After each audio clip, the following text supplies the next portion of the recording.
गया था प्रभु। सुखदेव भगवान कहते हैं इसका नाम था गिरगिट। ये गिरगिट था। स्पर्श किया, स्पर्श करते ही गिरगिट गिरगिट नहीं रहा, भगवान का पार्षद बन गया है।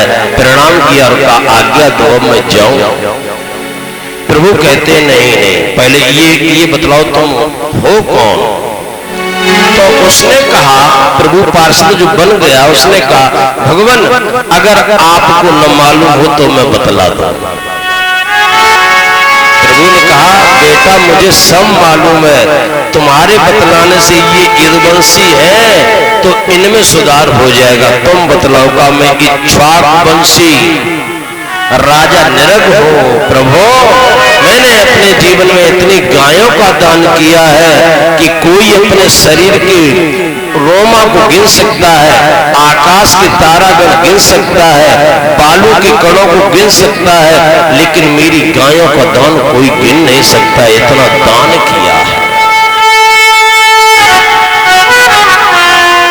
बहुत बुरा हाल है। ऐसे मान करके चलो, इससे भी ऐसी कोई कथा नहीं जिससे शिक्षा न मिलती हो।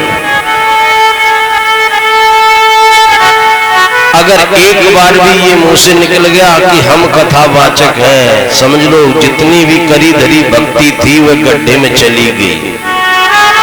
एक बार भी मुंह से ये निकल गया कि ऐसी कोई कथा नहीं छोड़ता हूं जो मैं नहीं सुनता हूं, मैंने इतनी कथाएं सुनी है, तो वह सुनना व्यर्थ हो गया।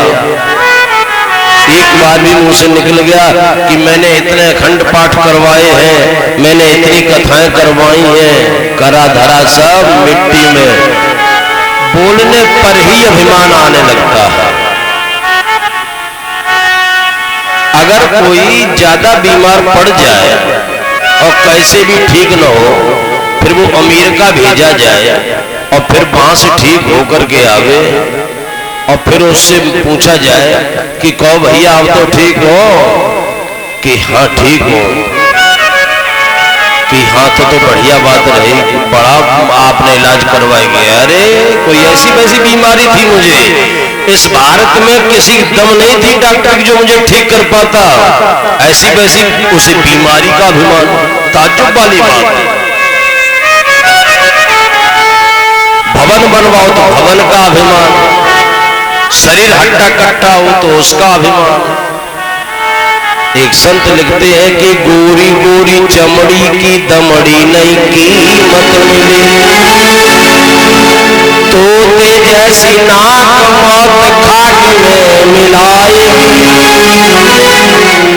बैल जैसे कंध हाथी सूंड जैसी भुजा, सूंड जैसी छाती चौड़ी नहीं कौड़ी की बिकाई,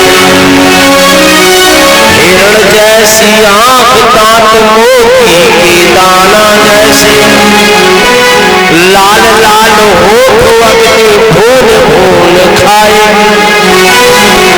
जल जाए कीस चोटी छोटी हो चाहे मोटी, यार भिक्षु तेरी सोटी बल लंगोटी भी जल जाए।